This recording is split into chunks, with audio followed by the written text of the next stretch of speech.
Blending modes in Adobe Illustrator are super useful, but sometimes the effect of just one blending mode isn't enough. Some sources might tell you that it's impossible to apply different blending modes to one object at the same time, but I'm here to show you the different ways you can truly apply different blending modes on top of the same object. I found this technique on my own, and I literally couldn't find any other place that could solve this problem, so I'll just call it blending mode stacking. Now, I'm not here to tell you what a blending mode is or how it works, so if you're here for that, find some other video. There are plenty of videos out there that can teach you those things.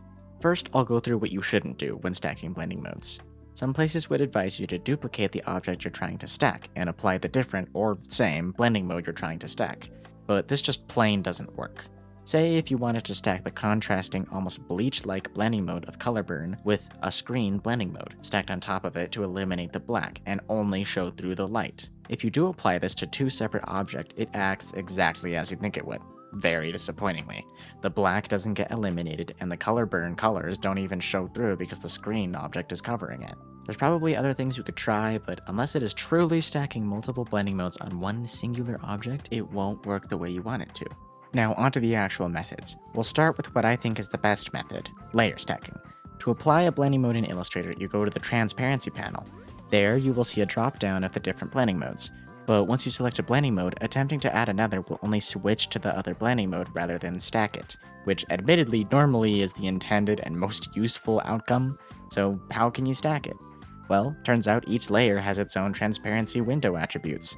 Meaning, if you simply put an object in a layer, you can apply a new blending mode onto that layer, while leaving the blending mode on the object untouched and still active. You can literally do this endlessly and stack as many as you want, and since each layer has a different transparency panel as a whole, you can also stack different opacities if you want, but that's not really that useful.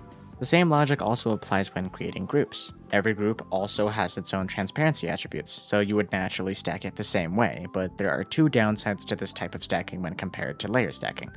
First, if you have multiple objects you are stacking with and you want to continue to edit them individually, it will be more difficult. Grouped objects will all be selected together when using the selection tool, so it can be a hassle to use this method with multiple objects. Second, although it's rare to need to apply more than two blending mode stacks, if you ever do need to do so, the process will be tedious, as Illustrator doesn't let you group a group. You have to create a new object, then make a group, drag the old group into the new group, and then delete the duplicate object. It's a hassle, so not really any reason to use group stacking rather than layer stacking, unless you already have a group of objects you want to apply a blending mode onto. Next, believe it or not, you don't need groups or layers to stack blending modes. You can do it all at once with nothing but the object.